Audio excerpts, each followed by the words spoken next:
When the waiter asked for my order at our anniversary dinner, my husband said, "She's not eating. She didn't contribute to the bill."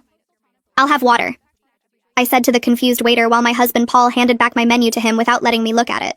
We were at the steakhouse he'd picked for our 10th anniversary, and he'd made reservations without telling me there would be conditions attached. The waiter stood there awkward, holding his pad. "Ma'am, would you like to see the menu?" Paul answered for me. "She's fine. I'll have the ribeye medium rare with loaded potato." He ordered a $100 meal while telling me I couldn't eat. "Sir, is the lady not dining?" The waiter looked concerned. Paul smiled like this was normal. "She didn't bring any money, so she doesn't get to order. That's how restaurants work, right? You pay, you eat." He said it loud enough for nearby tables to hear. An older couple looked over shocked.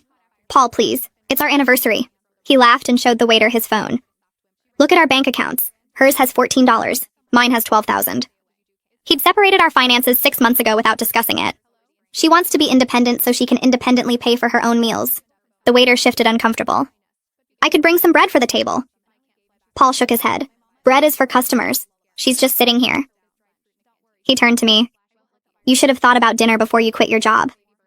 I'd been laid off, not quit, but Paul had been telling everyone I chose to be unemployed. "I was laid off, Paul. The company downsized." He waved his hand dismissive.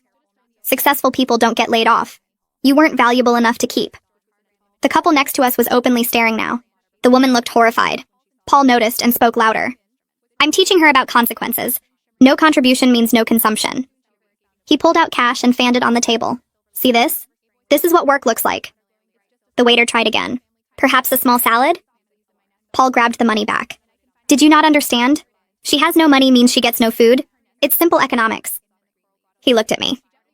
"Maybe being hungry will motivate you to find work faster." I'd applied to 40 jobs that week. "You told me not to take the retail position because it was beneath us." Paul laughed harsh. "That was before I realized you're professionally worthless. Now any job would be an improvement." The woman from the next table walked over. "Excuse me, miss, would you like to join us? We have an extra seat." Paul stood up angry. "She's my wife. She sits with me." The woman looked at him disgusted. "You're starving your wife in public." Paul pulled out his phone again. "I'm teaching financial responsibility." He showed her something on the screen. "This is her spending from last month? $60 on groceries." The woman looked confused. "She bought food for your home?" Paul nodded. "With my money.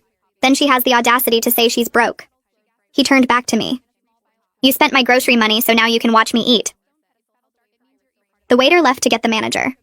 Paul didn't notice because he was pulling up more bank records. "Look, January, she spent $30 on gas. February, $40 on medication." He showed everyone around us. "All my money. But now suddenly she needs dinner?"